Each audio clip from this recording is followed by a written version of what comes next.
Finally, after 3 weeks, we have a new Speaker of the House. But now what? Where do we go from here? Because there's tons of work to be done. Mike Johnson takes over that gavel in the midst of multiple international crises, most notably, of course, the wars in both Israel and Ukraine. And then you have just what's happening here in our country, immigration crisis, and now this national crisis of continued mass shootings. We had one this morning. We're going to check in on that story in a bit. But focusing on the Speaker, the GOP-controlled House has been split over the aid to Ukraine in its war, whether to attach Israel's funding to the Ukraine money. There's some optimism from members of the Republican Party, including Matt Gaetz, the man who, along with 7 other colleagues, ousted former Speaker Kevin McCarthy. Gaetz saying the party is finally united. Tom Dempsey joining us live from Capitol Hill. And Tom, we know the Israeli conflict is top of mind for lawmakers. In terms of the president's proposed budget, this multi-billion-dollar plan, is it too soon to know the direction the House is heading?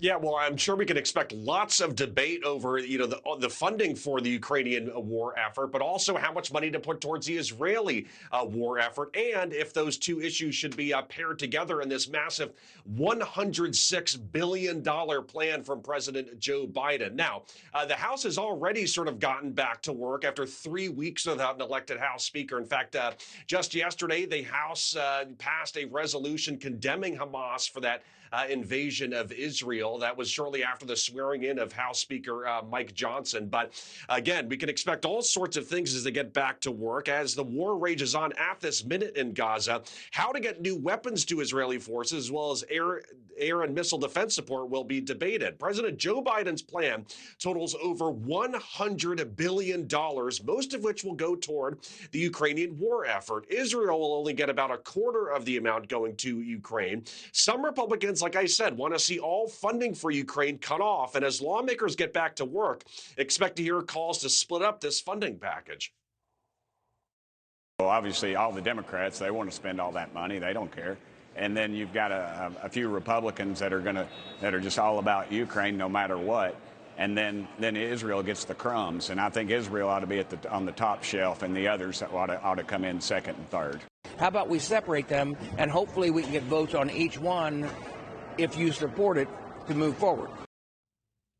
Also on the agenda, we'll be passing a farm bill, which sets policy for agriculture and food programs across the country. In a letter sent to lawmakers this week, Speaker Johnson called for the House to pass the farm bill by the end of the year. He also called for House lawmakers to continue debating and to finalize the National Defense Policy Bill with the Senate by the end of the year.